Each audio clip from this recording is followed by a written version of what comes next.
I don't think there's an exercise in the gym that is more of a pet peeve for me than working the obliques. Any exercise that uses weights to work the obliques. Side bends, all of this. It's really hard to see someone doing this and not tell them that this is probably something that they don't want to do. Here's the reason why. When you're working your obliques, these muscles, they tend to enlarge, they tend to hypertrophy, just like your biceps, your chest, your back, your legs.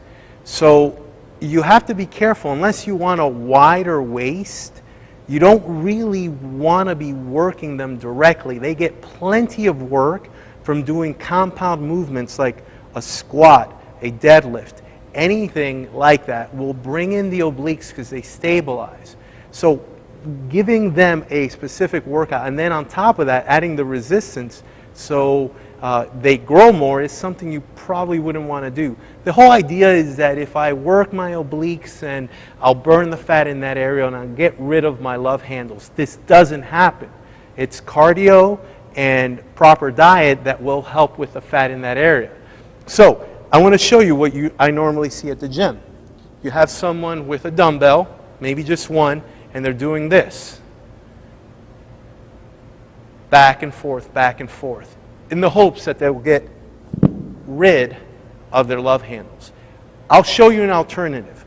If you want to really streamline your waist and you want to work on the external obliques the right way, we can do that.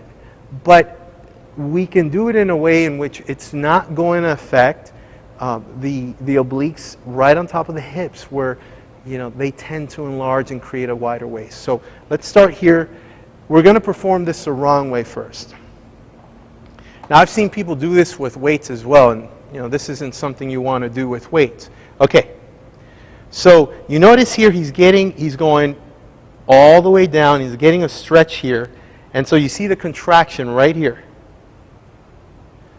Okay, that's what we don't want to do.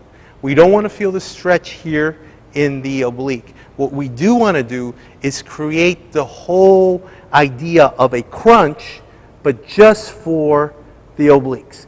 This kind of a movement. It's kind of like a twist.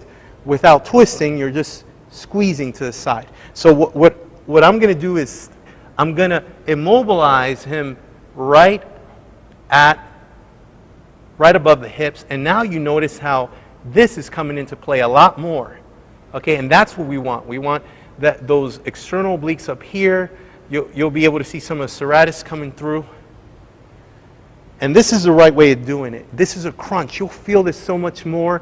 It'll streamline. If you raise your hand, you'll start to see some of those muscles coming through. Now, I recommend that you only do this, just every once in a while.